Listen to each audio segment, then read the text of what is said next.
ഇപ്പോൾ നമ്മോടൊപ്പം അരുൺ ഇസ്രായേൽ ചേരുന്നുണ്ട്. യൂട്യൂബറാണ്, വ്ളോഗറാണ്. അരുൺ ടെല്ലവീവിലല്ലേ ഉള്ളത്? അതെ, ടെല്ലവീവിലാണ്. അരുൺ, ഇന്നലത്തെ സാഹചര്യം അത് എങ്ങനെയാണ്? എന്താണ് അരുൺ അവിടെ നിന്ന് നേരിട്ട് മനസ്സിലാക്കാൻ കഴിഞ്ഞത്? ഇന്നലെ വൈകുന്നേരം ഏകദേശം 5 മണിയോടുകൂടി തന്നെ നമുക്ക് ഏകദേശം ഒരു പിക്ചർ കിട്ടിയിരുന്നു. കാരണം അമേരിക്കയുടെ ഇൻഫർമേഷൻ വന്നപ്പോൾ തന്നെ ഈ ഇസ്രായേൽ അലേർട്ടായിരുന്നു. ഇസ്രായേലിലെ മാധ്യമങ്ങളിലൂടെയും സോഷ്യൽ മീഡിയ നെറ്റ്വർക്കുകളിലൂടെയും IDF-ന്റെ ചാനലുകളിലൂടെയൊക്കെ നമുക്ക് ഈ കാര്യങ്ങൾ സംബന്ധിച്ച വിവരങ്ങൾ കിട്ടിയിരുന്നെങ്കിലും ഏകദേശം വൈകുന്നേരം 7 മണിയായപ്പോഴാണ് ടെലവീവ് യാഫോയിൽ ഒരു തീവ്രവാദി ആക്രമണം അഥവാ ടെററിസ്റ്റ് അറ്റാക്ക് ഉണ്ടാകുന്നത്. 3 ടെററിസ്റ്റുകൾ ജനങ്ങളിലേക്ക് നിറയൊഴിക്കുകയും അതിനെ തുടർന്ന് മരണസംഖ്യ ഇതുവരെ 6 പേരായിട്ടുണ്ട്. 10ഓളം ആളുകൾ കാഷ്വാലിറ്റി ആയിട്ട് ഹോസ്പിറ്റലിൽ അഡ്മിറ്റ് ആണ്. അതിനുശേഷം രാത്രി 8 മണിയായപ്പോഴത്തേക്കും നമുക്ക് മൊബൈൽ അലേർട്ടുകൾ വന്നിരുന്നു, മിസൈൽ അലേർട്ടുകൾ. നമുക്കറിയാം, അയൺ ഡോം അല്ലെങ്കിൽ IDF സംവിധാനങ്ങൾ പ്രവർത്തിച്ചു തുടങ്ങുന്ന അതേ സമയത്ത് തന്നെ ഇസ്രായേലിലെ ഏതൊരു സാധാരണ മനുഷ്യൻ്റെയും ഏതൊരു സാധാരണ വ്യക്തിയുടെയും മൊബൈലിലേക്ക് അലേർട്ടുകൾ വരുന്ന രീതിയിലാണ് ഇവിടെയുള്ള അലേർട്ടിംഗ് സംവിധാനങ്ങൾ സജ്ജീകരിച്ചിട്ടുള്ളത്. അപ്പം നമുക്ക് മൊബൈലിൽ അലേർട്ട് വന്നു. അതുകൂടാതെ അഡീഷണൽ ആയിട്ട് എല്ലാ മൊബൈൽ നെറ്റ്വർക്കുകളും, ഇസ്രായേലിലുള്ള എല്ലാ മൊബൈൽ നെറ്റ്വർക്കുകളും എമർജൻസി അലേർട്ട്, ഈവൻ നമ്മൾ ഈ മിസൈൽ അലേർട്ട് നമ്മൾ ഓൺ ചെയ്ത് വെച്ചാൽ അല്ലെങ്കിൽ ആപ്ലിക്കേഷൻ ഡൗൺലോഡ് ചെയ്താൽ മാത്രമേ നമുക്ക് വരുള്ളൂ.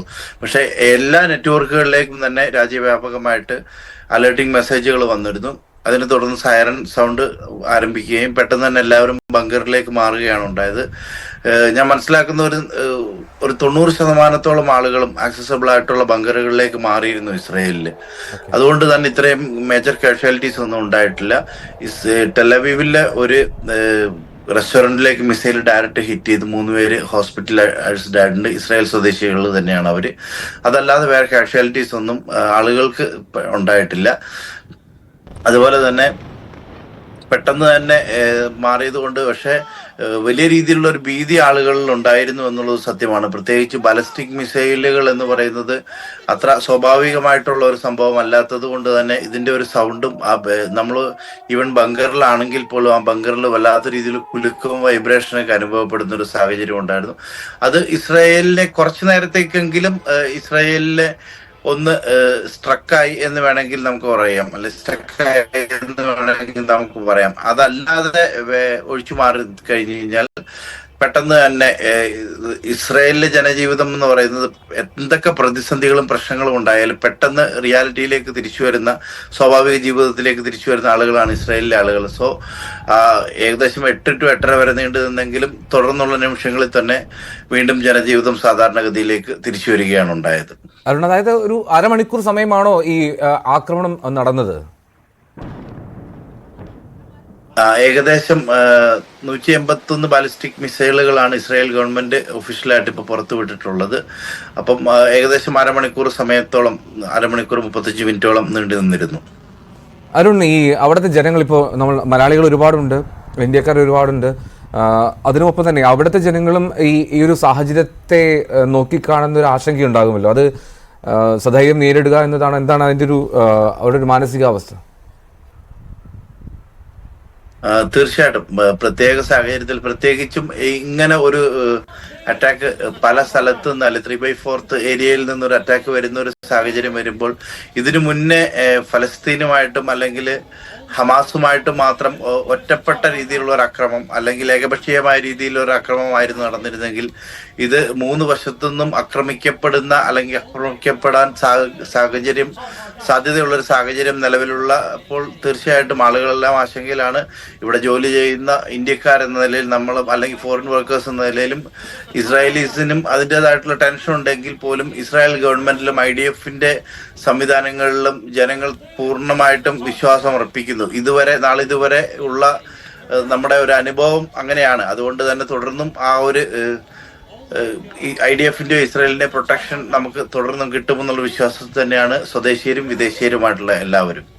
അരുൺ, ഈ എംബസിയൊക്കെ ആയിട്ട് ബന്ധപ്പെടാൻ ശ്രമിക്കുന്നുണ്ടോ നിങ്ങൾ? എങ്ങനെയാണ് അവിടുത്തെ ഒരു നിർദ്ദേശങ്ങളൊക്കെ പാലിക്കാൻ കഴിയുന്നുണ്ടല്ലോ അല്ലേ? തീർച്ചയായിട്ടും ഇന്ത്യൻ എംബസി അവൈലബിൾ ആണ്. നമുക്ക് എല്ലാവർക്കും ആക്സസ് ചെയ്യാവുന്ന രീതിയിൽ ഇന്ത്യൻ എംബസി കോൺടാക്ട് നമ്പറുകളുണ്ട്. എംബസി മുമ്പോട്ട് വയ്ക്കുന്ന മാർഗനിർദ്ദേശങ്ങളും ഇത് തന്നെയാണ്. വളരെ അത്യാവശ്യമായിട്ടുള്ള കാര്യങ്ങളാണെങ്കിൽ മാത്രം പുറത്തേക്ക് ഇറങ്ങുക, അല്ലാത്തവർ സേഫ് ആയിട്ടിരിക്കുക. അലാറംസ് വന്നു കഴിഞ്ഞാൽ ബങ്കറുകളിലേക്ക് മാറുക എന്ന രീതിയിലുള്ള ഇൻഫർമേഷൻസ് തന്നെയാണ് നമുക്ക് ഇന്ത്യൻ എംബസിയിൽ നിന്നും ഇൻസ്ട്രക്ഷൻസ് തന്നെയാണ് തരുന്നത്.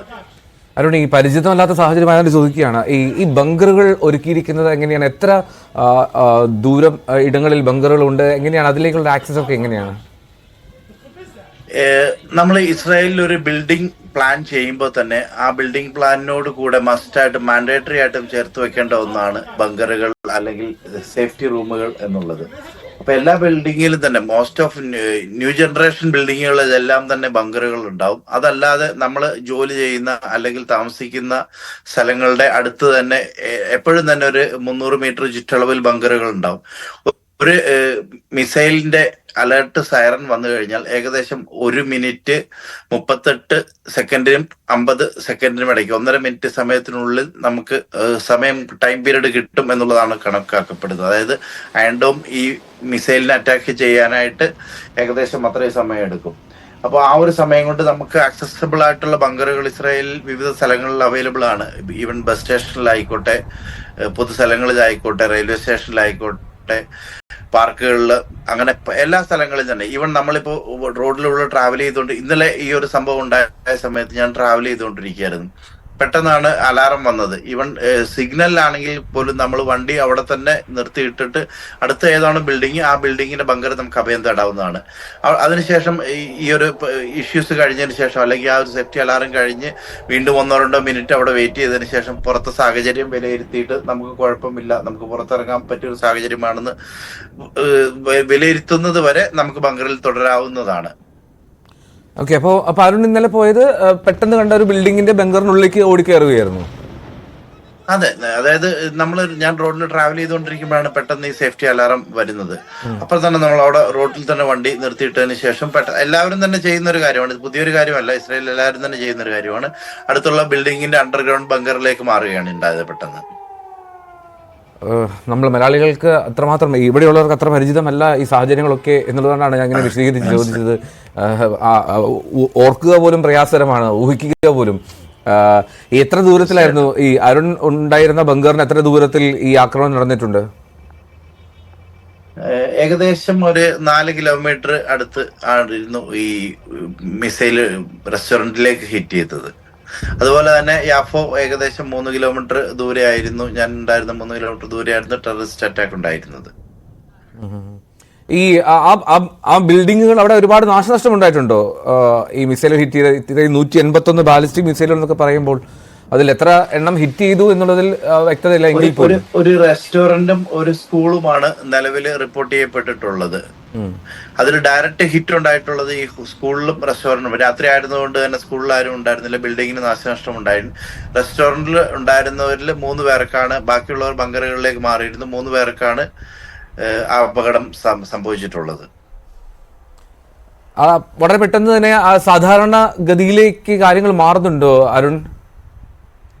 തീർച്ചയായിട്ടും ഇവിടുത്തെ ഒരു സിറ്റുവേഷൻ, ഓരോ ഇസ്രായേലികളുടെയും ജീവിത സാഹചര്യം കൊണ്ടായിരിക്കാം അവര് എന്ത് തന്നെ പ്രതിസന്ധി വന്നാലും, എന്ത് തന്നെ പ്രശ്നങ്ങൾ വന്നാലും അത് തരണം ചെയ്യുന്നത് വരെ അതിന്റെ ഒരു സീരിയസ്നെസ്സും അതിന്റെ ഒരു ടെൻഷനും അവർക്ക് ഉണ്ടാവുള്ളൂ. അതിനുശേഷം വീണ്ടും ബാക്ക് ടു റിയാലിറ്റി എന്ന് പറഞ്ഞ പോലെ പെട്ടെന്ന് തന്നെ സ്വാഭാവിക ജീവിതത്തിലേക്ക് തിരിച്ചു വരുന്ന ഒരു ജനതയാണ് ഇസ്രായേലിന്റെ ജനത. സോ നമ്മളിവിടെ ജീവിക്കുന്നത് കൊണ്ട് കുറെയൊക്കെ നമ്മൾക്കും ആ ഒരു സാഹചര്യങ്ങളുമായിട്ട് നമ്മളും പൊരുത്തപ്പെട്ടു തുടങ്ങിയിരിക്കുന്നു. അപ്പോൾ ഇന്ന് എങ്ങനെയാണ്? ഇന്ന് ജോലിക്ക് പോകുന്നുണ്ടോ? അങ്ങനെ സാധാരണ ഇതിലേക്ക് പോയോ? അരുണും ഇന്ന് കിടക്കുകയാണോ? അങ്ങനെ തീർച്ചയായിട്ടും ആസ് യൂഷ്വൽ ഇന്നല്ല, ഇന്നലെ ഞാൻ ഈവൻ നമ്മൾ ആ ഒരു ഇഷ്യൂ ഉണ്ടായി 8:30 അല്ലെ 8:35 തന്നെ ആ ഒരു സ്പോട്ട് നമ്മൾ വിട്ടു. ബങ്കറിൽ നിന്ന് പുറത്തേക്ക് ഇറങ്ങി നമ്മൾ യൂഷ്വലി ഡ്രൈവ് ചെയ്ത് പോരുവാണ്. അപ്പോഴത്തന്നെ അവിടെ വീണ്ടും ട്രാഫിക് പഴയ പോലെ തന്നെ ആകുന്നു. ബസ് റൂട്ടുകൾ, ആ നിർത്തി വെച്ചിരുന്ന ബസ് റൂട്ടുകൾ ഉടനെ തന്നെ കണ്ടിന്യൂവേഷൻ പോയിക്കൊണ്ടിരിക്കുകയാണ്. ഓക്കെ, അതെന്താണെങ്കിലും പ്രതീക്ഷ നൽകുന്ന കാര്യമാണ്. അപ്പോൾ ഇത്രയും പെട്ടെന്ന് തന്നെ അതിനെ അതിജീവിക്കാൻ കഴിയുന്നു എന്നുള്ളത് മാതൃകാപരവുമാണെന്ന് തോന്നുന്നു. എന്താണെങ്കിലും അരുൺ, ഒരുപാട് നന്ദി ഈ സമയത്ത് ചേർന്ന്. ഇന്ന് എപ്പോഴാണ് പോകേണ്ടത്? പോകാറായോ? ഇല്ല, രാവിലെ ഇപ്പം ഇനിയുണ്ട്, 1-2 മണിക്കൂർ കൂടെ സമയമുണ്ട്. ശരി, എന്താണെങ്കിലും സുരക്ഷിതനായിരിക്കുക, നിർദ്ദേശങ്ങൾ പാലിച്ചതിന് പോവുക. നമ്മൾ ഇനിയും ബന്ധപ്പെടും, നമ്മോടൊപ്പം ജോയിൻ ചെയ്യുകയും വേണം കേട്ടോ. തീർച്ചയായിട്ടും തീർച്ചയായിട്ടും. Thank you so much. അരുണാണ് ഇസ്രായേലിൽ നിന്നും വിവരങ്ങൾ പങ്കുവച്ചത്. ഒരുപക്ഷെ നമ്മൾ മലയാളികൾക്ക് ഉൾക്കൊള്ളാൻ കഴിയുന്ന കാര്യങ്ങളൊന്നുമല്ല അരുൺ പറയുന്നത്, പക്ഷേ അവിടെ ജീവിച്ച് അതിൻ്റെ ശീലത്തിലേക്ക് എത്തിയവരുടെ അനുഭവങ്ങൾ പ്രതികരണമാണ് നൽകിയത്. കിരൺ ബാബു തുടർന്നു.